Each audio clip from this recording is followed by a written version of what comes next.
Salut à toi et bienvenue dans cette nouvelle vidéo. Aujourd'hui on va parler une fois de plus de photographie argentique. Cette vidéo n'est absolument pas sponsorisée, mais j'en profite quand même pour te dire que depuis quelques temps je suis affilié avec Digiphoto. Ça veut dire quoi? Ça veut dire que quand tu passes par les liens que je mettrai désormais en description, tu pourras donc accéder à des produits plus facilement sur un site sûr. En fait j'achète mes produits chez eux régulièrement et là en fait je leur avais demandé si c'était possible d'être affilié avec eux avec un code créateur. Donc du coup si tu passes par mon code créateur, la seule différence que tu auras c'est que tu me reverseras un peu d'argent à moi, mais toi tu paieras pas plus cher. C'est juste eux qui me reverseront une partie sur ton achat et du coup ça permettra peut-être de rémunérer un peu cette chaîne, comme un peu avec le Tipeee. D'ailleurs, j'en profite là aussi pour te parler de mon Tipeee. Si tu souhaites me soutenir et que tu n'as pas les moyens d'acheter un tirage, un livre ou de m'acheter un produit que je vendrai, ce que je comprends parfaitement, mais que tu souhaites me soutenir, tu peux le faire à hauteur de 1, 2 euros, 3 euros, 5 euros directement via mon Tipeee que je te mets toujours en description et à la fin de chaque vidéo. Il n'y a pas énormément de contrepartie parce que je t'avoue que je ne suis pas assez régulier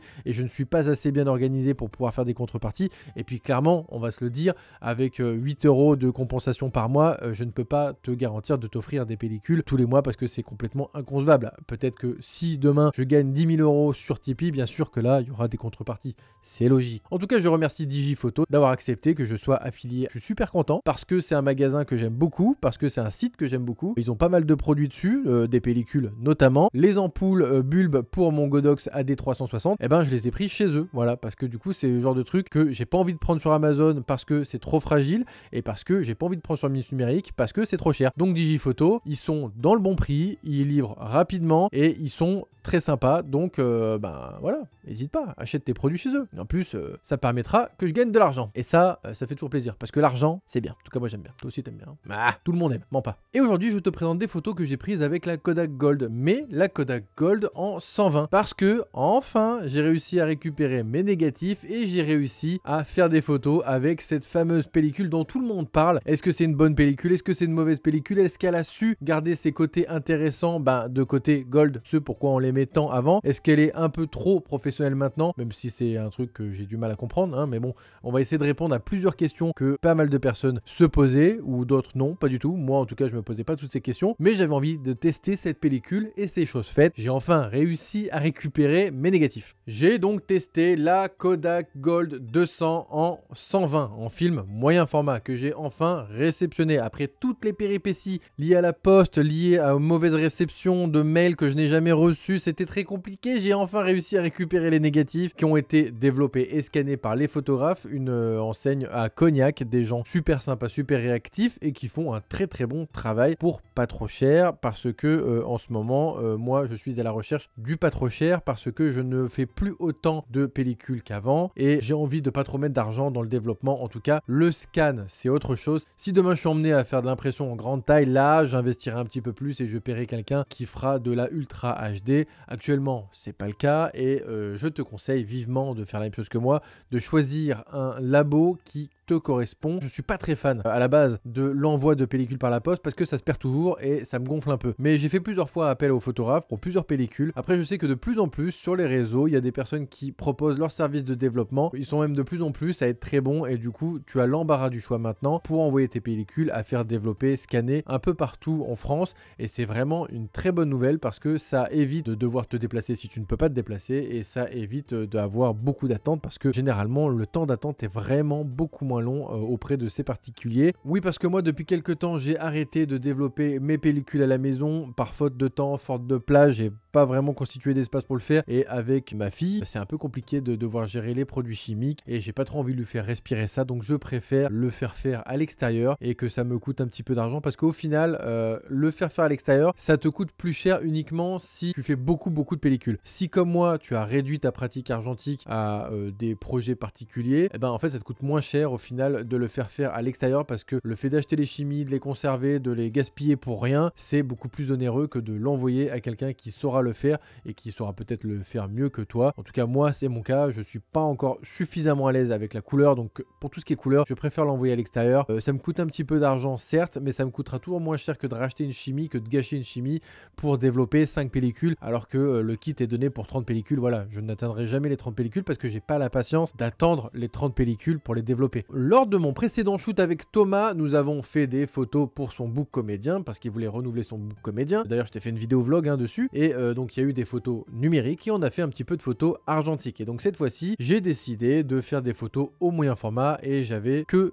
cette option-là. Donc j'ai pas pris du tout de 35 mm avec moi. Donc c'était qui tout double, sachant que mon dos 6.6 a vraiment des fuites de lumière assez récurrentes et du coup j'ai un dos 6 par 4.5 qui lui n'a pas de fuite de lumière, mais donc ça me force à faire du 6 par 4.5. D'un autre côté, l'avantage c'est que je fais un peu plus de vues parce que en 6.6 je n'en ferai que 12 alors que là je peux en faire 15. Donc on a un petit K1 qui est pas négligeable, surtout en ces temps-ci. J'ai donc utilisé ici mon Hasselblad 500C avec un 120 mm que j'ai emprunté ou alors avec mon 80 mm f2.8 que j'ai donc couplé avec une bague 16 mm. Et oui, toujours cette fameuse bague à longe, je sais, on change pas une équipe qui gagne, j'adore utiliser cette bague. J'ai fait quelques photos avec la Ilford HP5 qui me restait chargée dans mon magasin au tout début avec l'objectif 120 mm et il s'est très vite avéré que le 120 mm avait de forts soucis de vitesse, en tout cas la gestion des vitesses n'était pas bonne, donc il y a beaucoup de photos floues, un petit peu déçu. Bon, c'est pas très grave parce qu'il y en a une que je t'affiche là qui est quand même plutôt pas mal, je suis assez content du résultat, mais on va pas s'attarder sur cette photo là parce que c'est pas le but de la vidéo d'aujourd'hui. Heureusement, j'ai eu la bonne idée quand j'ai chargé ma pellicule Kodak Gold de repasser sur mon 80 mm et heureusement parce que quand je vois les photos prises avec le 120, j'aurais été très largement dégoûté d'avoir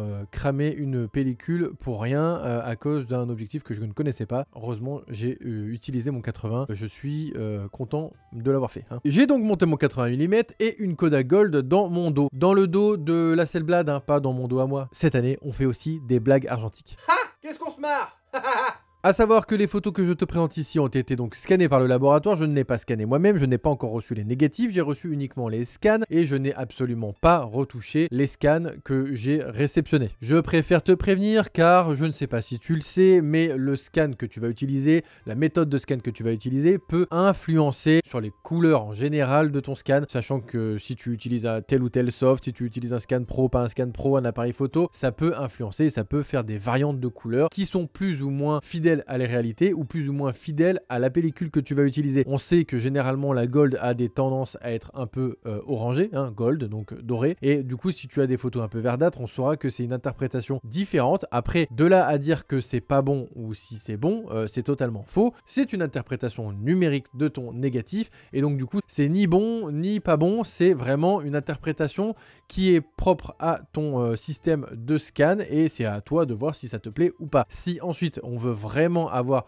le négatif avec les vraies couleurs, les vraies teintes, alors à ce moment-là, ça sera mieux de faire donc un tirage sur papier et là tu te rendras compte de la véritable véracité par rapport à ton négatif. Hein. Je préfère préciser pour tous les marlous qui vont s'énerver dans les commentaires. Alors est-ce que c'est grave? Non, mais bon, je préfère te préciser pour pas qu'il y ait les puristes qui s'énervent et qui disent que la pellicule gold devrait pas être comme ça, comme si. On s'en fout. Là, c'est vraiment une interprétation et pour le coup, le labo chez lesquels j'ai fait scanner ça, ils ont l'habitude d'être quand même assez neutres et de pas trop avoir d'interprétation propre à eux et ils essaient de se rapprocher le plus possible de la pellicule en soi. Donc généralement, il n'y a pas trop de soucis avec ça. Donc tu te calmes. Pose ton clavier, sauf si c'est pour écrire des gentillesses. Là, t'as le droit. Moi personnellement, j'ai eu l'impression d'avoir retrouvé les couleurs de ma pellicule Gold en 135. Donc je suis plutôt content. Je suis vraiment super content du résultat. Je t'affiche en même temps que je te parle à l'écran les photos résultantes. Donc je trouve que les couleurs sont douces, chaudes, contrastées, juste comme il faut. Le grain est fin, il y a du détail et je trouve que les détails sont d'ailleurs vraiment très très beaux. J'aime beaucoup, je trouve que c'est vraiment une très belle pellicule, je suis très content. Je sais pas ce que t'en penses d'ailleurs, n'hésite pas à faire ton retour en commentaire. Oui, j'aime bien placer des phrases comme ça maintenant que je suis un youtubeur célèbre. Excuse-moi, je fais comme mes collègues. Mets un petit like, abonne-toi, souscris un abonnement comme disent les deux McFly et machin chose. Alors niveau cadrage, j'ai pas pris trop de risques parce que c'est des portraits serrés, parce qu'on avait besoin de photos, comme je te disais, pour le book de Thomas. Donc j'ai pas essayé de faire des choses trop farfelu, je suis resté un petit peu sur ce que je savais faire. Ici le but était d'avoir des photos pour lui comme pour moi, des photos sûres et j'ai pas essayé de faire des trucs un peu farfelus. En même temps en portrait je suis pas très un adepte de faire des choses farfelues parce que je ne sais pas les faire et je serais pas sûr que ça soit très bien adapté. Ici j'ai décidé de faire des portraits serrés avec beaucoup de focus sur les yeux. De temps en temps, comme tu vois sur certaines photos, j'ai essayé de faire des photos avec les mains, j'ai essayé de faire un petit peu d'autres choses mais ça reste assez simple et classique. Sur 2-3 photos, j'ai quand même demandé à Thomas de garder sa veste et sa casquette justement pour voir comment la pellicule réagirait aux ombres marquées sous ses yeux. Est-ce qu'on garderait du détail? Est-ce que ça serait complètement bouché? C'est ce que je voulais voir avec ça et je voulais faire des photos un petit peu différentes sur la série. Eh ben oui, on garde pas mal de détails et je suis assez surpris même parce que c'est complètement pas bouché. Alors oui, là c'est une Kodak Gold, on va dire brandée professionnelle, donc forcément il y a plus de latitude que sur une pellicule 135 Gold d'avant, même si comme tu sais sur l'argentique il y a quand même pas mal de tolérance en termes de haute lumière et basse lumière, donc c'est facilement récupérable au scan, même si là comme je te disais j'ai absolument pas retouché, donc du coup je trouve que d'emblée les photos sont plutôt pas mal. Je t'avouerai que je saurais même pas trop quoi retoucher parce que clairement j'aime bien les photos comme ça. On dirait un peu des vieilles photos issues d'un catalogue Columbia des années 90 et c'est ce que je cherchais à avoir. J'avais envie d'avoir un peu cet aspect lookbook un petit peu si tu veux, photo un peu pas vraiment book et photo un petit peu catalogue. Donc je suis assez content du résultat. J'aurais pu peut-être faire des plans un peu plus larges vu que j'avais monté ma bague 16 mm et que j'aime pas trop modifier ce genre de truc, en tout cas surtout quand je suis en extérieur, j'aime pas trop démonter l'objectif, démonter la bague, remonter, j'ai peur que ça saute et j'ai pas envie de tout abîmer, donc généralement quand je monte la bague je la laisse, surtout qu'en plus là de base on était quand même ici pour faire des portraits, donc j'allais pas tout changer comme ça pour rien. Je trouve que ça marche très bien, en tout cas pour moi je suis vraiment satisfait du résultat. Donc comme je te disais, on garde pas mal de détails dans les ombres, mais le reste de l'image reste quand même bien exposé, c'est pas surexposé, donc je trouve que cette pellicule gère plutôt bien les écarts de lumière et c'est un petit peu le lot quotidien des Kodak professionnels en général. Toutes les Kodak de la série Pro sont généralement assez tolérantes, les Kodak Portra, la Hectar, c'est assez tolérant, donc je suis pas surpris de voir que cette Gold l'est aussi. C'est d'autant plus agréable de voir que cette petite pellicule qui à la base était une pellicule entrée de gamme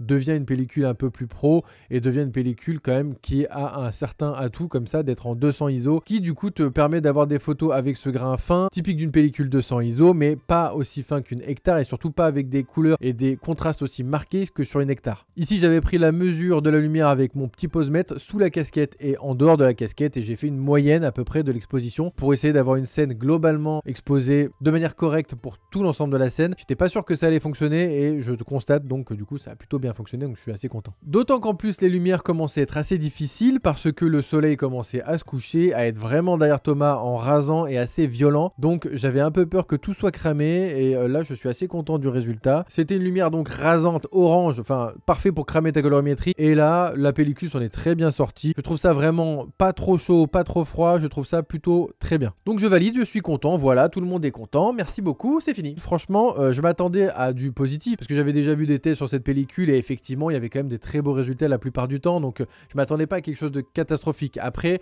je t'avoue qu'avec le matériel, de temps en temps, j'ai un peu pas de chance, donc du coup, j'avais un peu peur que ça se passe mal, j'avais un peu peur que les couleurs ne ressortent pas comme je le voulais, et là, je suis pas trop sorti de ma zone de confort, mais quand même un petit peu, parce que j'ai essayé de faire beaucoup plus de portraits serrés que j'ai l'habitude de faire, j'ai essayé de faire beaucoup plus de portraits en horizontal, et c'est vrai que d'habitude, j'ai plus tendance à faire en vertical avec du 6x4-5, parce que c'est un peu plus naturel pour moi. Je suis assez content, je trouve que c'est pas mal, j'aurais bien aimé peut-être faire un peu plus de photos noir et blanc, j'aurais bien aimé faire un peu plus de photos, un peu plus posées, peut-être un peu plus type mannequin plutôt que comédien. En tout cas, merci d'avoir suivi cette vidéo, j'espère qu'elle t'aura plu. N'hésite pas à faire ton retour en commentaire et n'hésite pas à me dire ce que tu as pensé des photos prises avec cette Kodak Gold. Si toi aussi tu as shooté des photos avec cette pellicule Kodak Gold en 120, n'hésite pas à faire ton retour. J'espère que donc cette vidéo t'aura plu, ça je l'ai déjà dit. J'aime bien me répéter, hein, t'as remarqué à la fin des vidéos, c'est pas pour gagner du temps, c'est uniquement parce que j'écris le script du début de la vidéo, en tout cas du milieu, mais j'écris jamais les outros et j'essaie de répéter toujours la même chose, mais des fois je réfléchis en même temps que je parle. Donc des fois je dis n'importe quoi et des fois je répète la même chose. Donc bon, merci à toi de suivre ces vidéos. À très bientôt pour une prochaine vidéo qui parlera